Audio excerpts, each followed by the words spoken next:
So the real question is, how can we, as entrepreneurs, health experts, and personal development gurus who want balance in our lives and aren't content to sit on the sidelines, limiting our full potential in body, connection, power, and wealth, help you live your full potential in life? That's exactly what we are talking about today. I'm Dr. Amelia. And I'm Dr. Jeremy. Welcome to Transforming Self.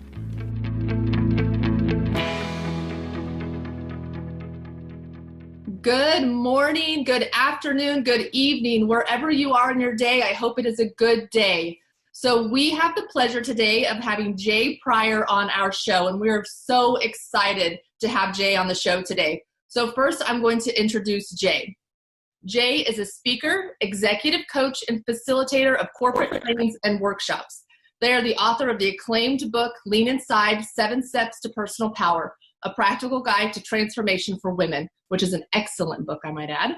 Jay is an advocate and educator for the inclusivity and gender consciousness and the creator of the Gender Reveal Party, a one human performance show about their experience growing up as a transgender, non-binary person in the heart of the Midwest. Jay lives with their wife, Jessica, and 2 children in Lawrence, Kansas.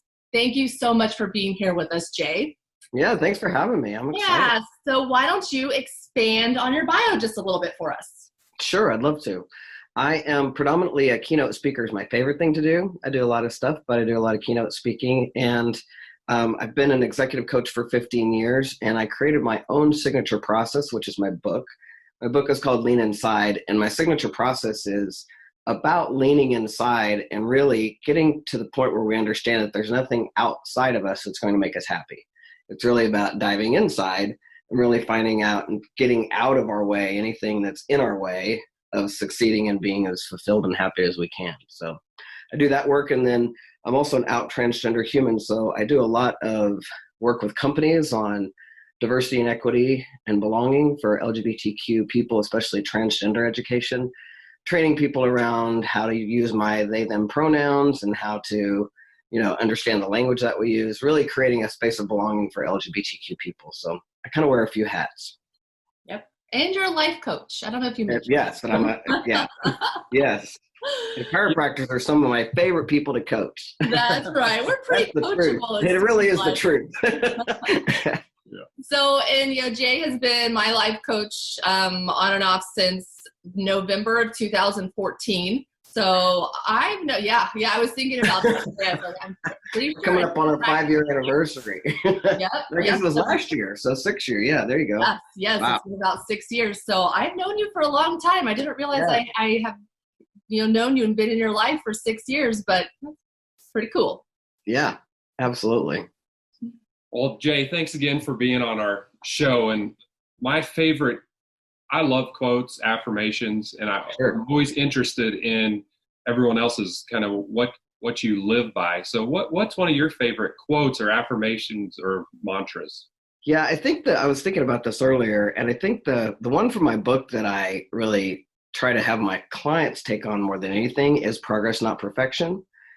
And especially since I work with high-powered women are trained to serve and not deserve, and often get into that mindset where they don't end up taking care of themselves, or they're not happy unless everything's perfect.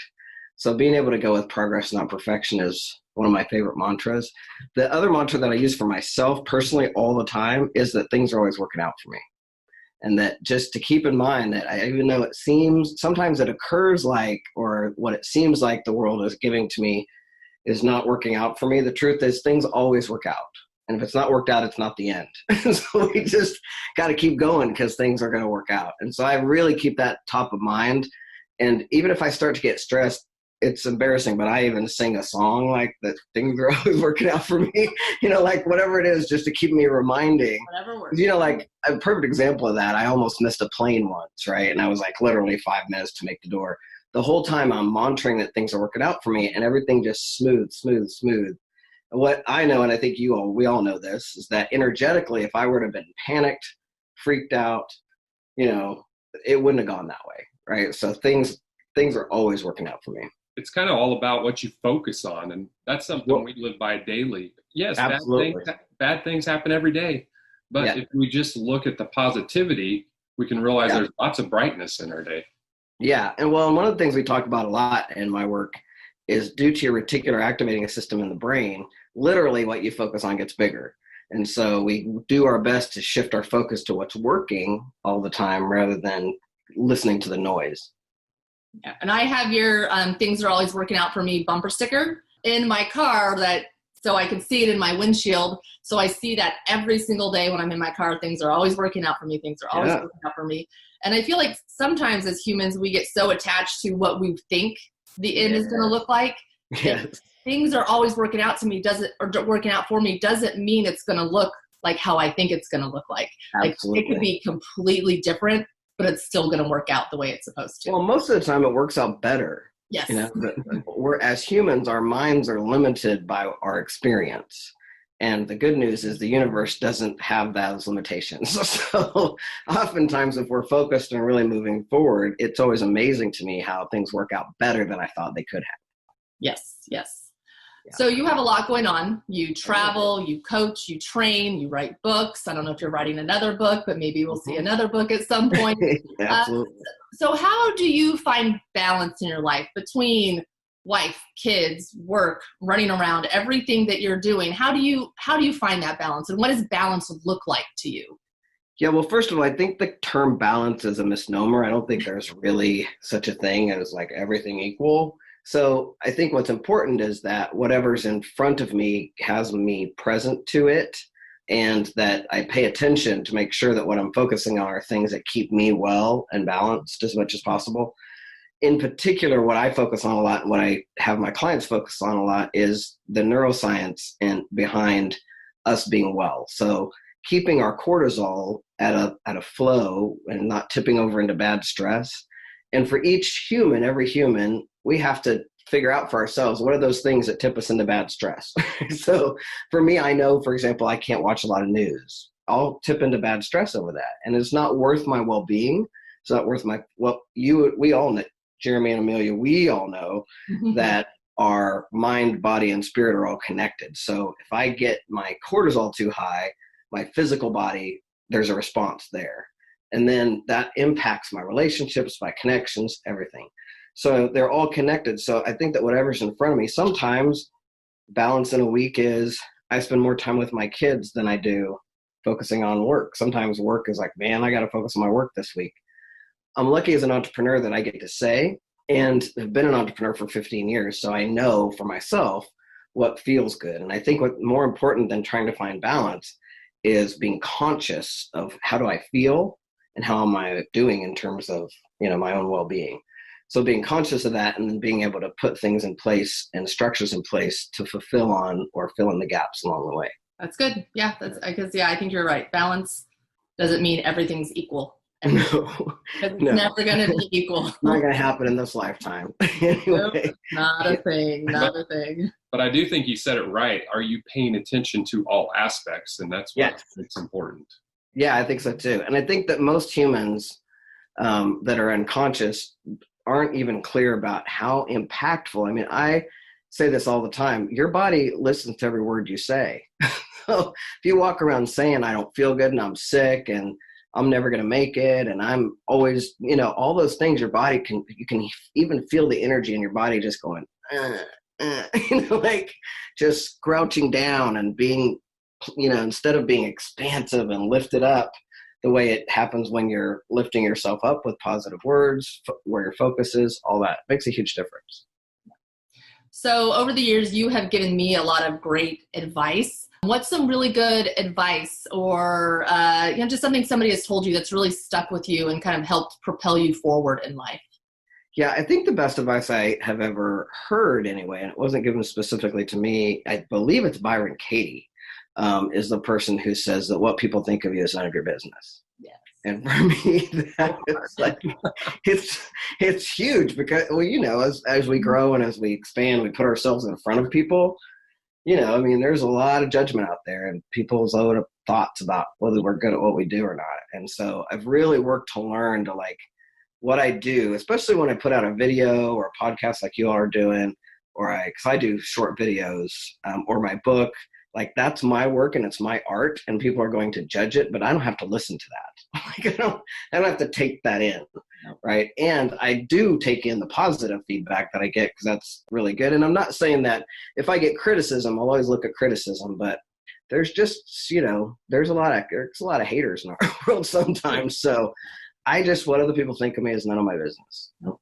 That's perfect advice. And yeah, that's good advice. And as somebody who does a lot in the world, it's none of your business. Well, and as a transgender people in particular, gender is something that people really freak out about. And so when I do something for the trans community, or I'm out in front for the trans community, I've even had people come up to me and say, gosh, have you read some of the nasty things that people are, and I'm like, no, I don't read the comments. No. I just don't. There's no point in me having it, especially if it's violence. There's no point in that. So it's not good for your body. It's not good. It's not good for any of it. It's not good for anything. So yeah. So what defines success for you? Because success is different for everybody. So what defines it for you? Yeah, I think that's such a good question. For me, I've been pondering it. I think it's about, for me, success is about making a difference and me getting to see the difference that I make. And I sometimes lose sight of that. So I keep a folder in my file called Best Day Ever. And in that folder is like, anytime somebody sent me a note to tell me I've made a difference, I put in that folder. So some days I need to go read those folders. But that's for me, because I could, if my book is not a #1 bestseller and I'm, not all over the place. And it's easy sometimes to compare myself to other coaches like that, right? Because we're all in different fields. But the truth is, like, I make a big difference in the world. And I've had lots of people tell me that. And so me focusing on making a difference, and then usually when I'm focused on making a difference, everything else falls into place anyway. When I'm concerned about hitting a number or those kind of things, it doesn't usually fulfill me as much, and I don't feel as successful. So the other thing about, and it's, comes to our next question, is the fact that I haven't quit has me feel like a success, because I think that's the biggest piece about being an entrepreneur, that you got to have that.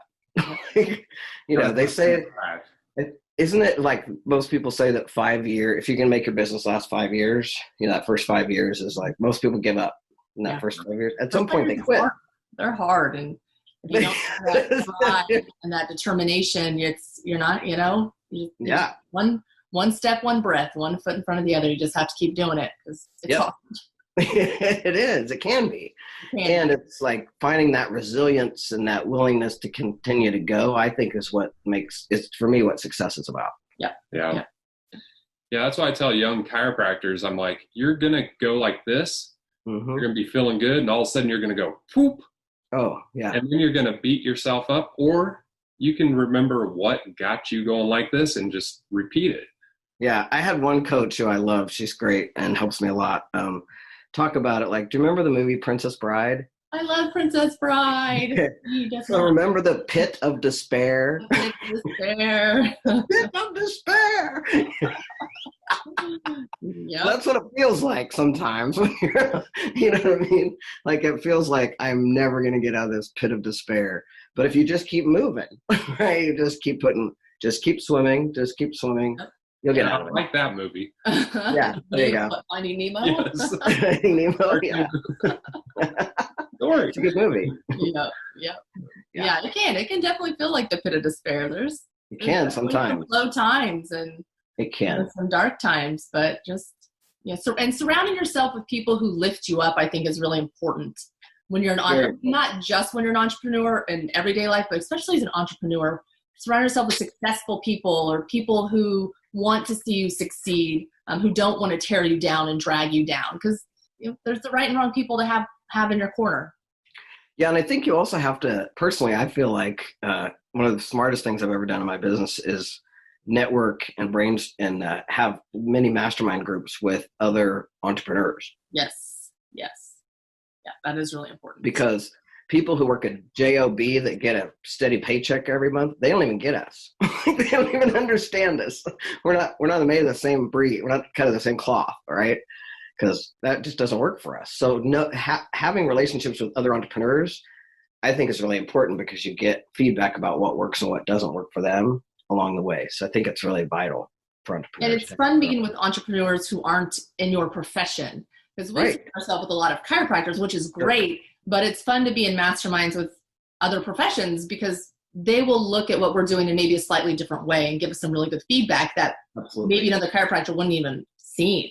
Right. So, Well, what's interesting to me too is the fold over, especially in the last like 5 years, because same thing, like I'm with a lot of coaches or consultants or speakers and things like that. But, since I've done a lot of work with chiropractors, different professional organizations, one of the things I love about chiropractics is that you all focus on personal development. Yeah. And that and Amelia, you and I have had this conversation many times, that it's your being, right? It's how you be with your clients that has first of all, you be able to see more people, because we know that the more present you are, the more you make it, it's like, boom, you're laser focused with them. You're going to be able to be with them. Even if you're only with them for a short amount of time, if you're laser focused, you're going to make a huge difference with them. And so like, that's all about us practicing being in the moment and being present. So I love that. I've always loved that about chiropractic, is that you all, you do your personal development work a lot. Yeah, absolutely. Yeah. I mean, Jeremy's really the first one to introduce me to personal development work. And then going through your, course is what expanded on it for me. And then I've just grown from there with personal development. I love it. And I listen to so many books and I do so many things and workshops because it's just, it's part of who I be and who I want to radiate to my patients and my community and my world is, I don't know, personal development and building yourself up and transformation, which you just do so much transformation work. And I just appreciate you so much. I don't know if I ever tell you that, but I appreciate you a lot. Oh, I'm going to cry. Oh, thank you. I appreciate that. Well, I mean, again, just like you said, the other thing I like about chiropractic, and I don't know that other doctors do this, and this is interesting to me. We could probably go along with this all day, but the distinction that I've seen sometimes between chiropractors and other people in the medical field is they don't necessarily, they're doctors, nurses, whatever they're doing, healthcare workers, but they're not leaders necessarily. You know what I mean? They don't put themselves in leadership. Every chiropractor I've ever met comes at it like, I'm a leader, and so I'm going to lead in this well-being, and so that way my clients and lead behind me. Same with a coach. Like, I have to walk my walk and walk my talk. I have to walk the talk, right? I got to be upfront leading how this is going, I couldn't lead anybody. They just think, well, I'm not going to follow that. No, they won't believe you. It's about being congruent. And if you're not congruent, the work. Right? Exactly. So I think doing the work is in front of our clients and in front of, I think it's such a powerful process. And I've heard it from a lot of people that they love the fact that I'm open about the fact that I fail and that I, have hard times and that I got to work through it. And as we expand as humans, it's impossible not to hit glitches. So for sure. Interruptions. Yep. Yeah. That's all. Absolutely. Failure is only a temporary interruption. Yes. Yeah. Agreed. So, Jay, in one or two sentences, what's a piece of advice you would give a new entrepreneur or someone? Don't quit. That's pretty short. Don't quit. Well, and I don't mean to even be flip about that. I really as an entrepreneur, when I first started, a friend of mine said to me, the biggest thing you need to know about being an entrepreneur is never, ever, ever, ever, ever, ever, ever, ever, ever, ever, ever, ever quit. That's I've taken that advice and I've been knocked down. I like to think of myself as one of those old school bozo dolls, like Yeah. You punch them in the face, they just spring right back up at you. Yep. I'm resilient. I've been in business for almost 15 years. Jeremy and I, you've been in for 18. You've got, so between us, we have 40 years of entrepreneurial experience. Yep. And the one thing that's consistent is that, in business, you try things. So I've tried things that have failed miserably. You got to not quit. You can't let that make you go get a job. And sometimes it feels like I want to just quit and go get a job because it's so much easier to just have somebody hand me a paycheck. I mean, that would be unbelievable. But it's not how it works. We have to create and go, hunt what we eat.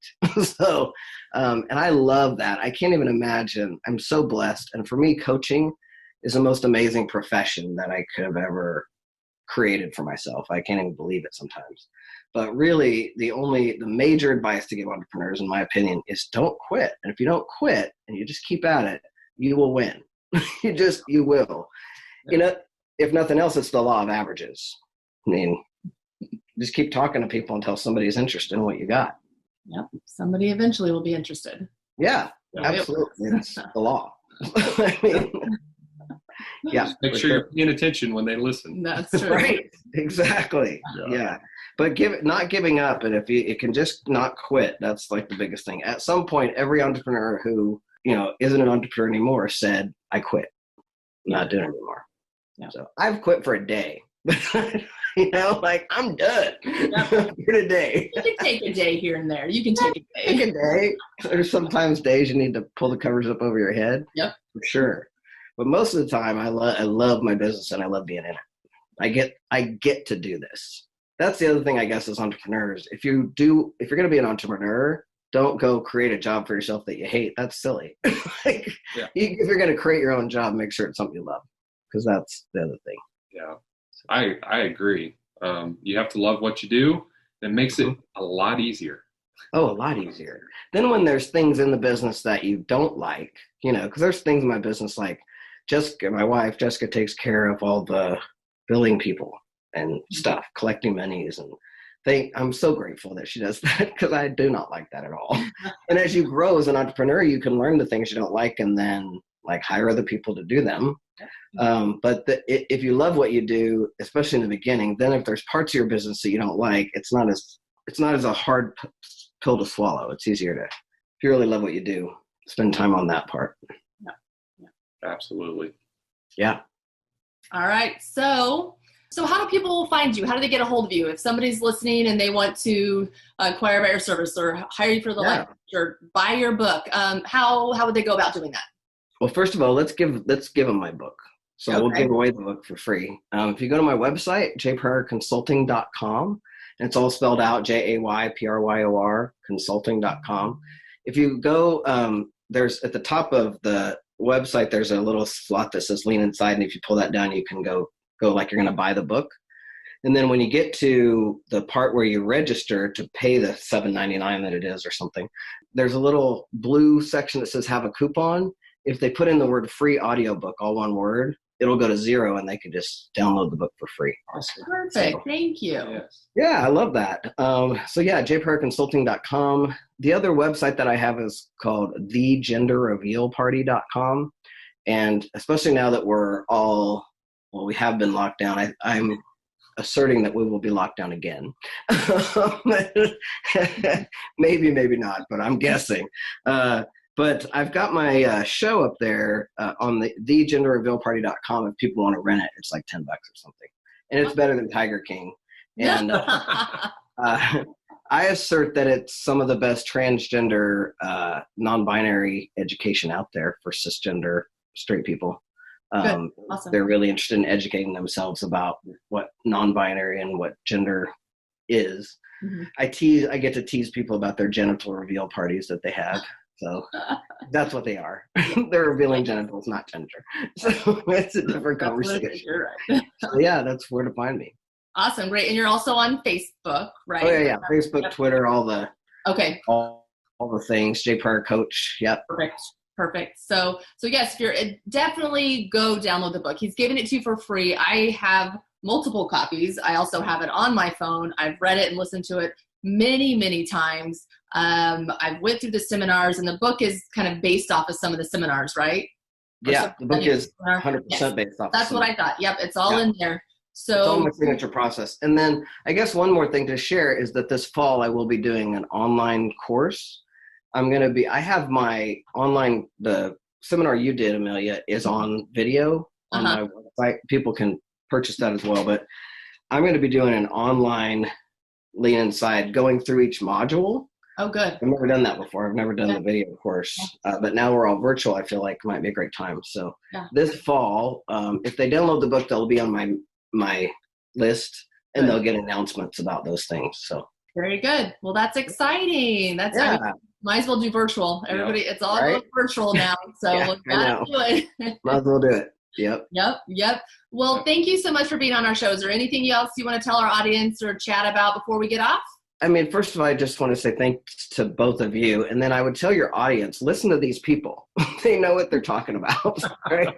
I mean, you've got a wealth of experience here, and you've got people who are willing to be vulnerable in their leadership. And for me, there's nothing better than that. Like, those are the best leaders to listen to. So I just appreciate both of your passion and your commitment. And I'm happy to I get to be a part of it. So thank you. Thank you so much. That means a lot. Yes. Well, we hope you have a wonderful day today, Jay, and all of our listeners. We hope all of you have a fantastic day. And until next time, be courageous. We want to encourage you to join our Facebook group. We want to connect with you. We want to hear from you and really get an understanding of what's happening in your lives. Our Facebook group is Transforming Self with Drs. Jeremy and Amelia Rodrock. The link will be posted in our show notes. Again, we're really excited to have you here with us. Until next time, be courageous.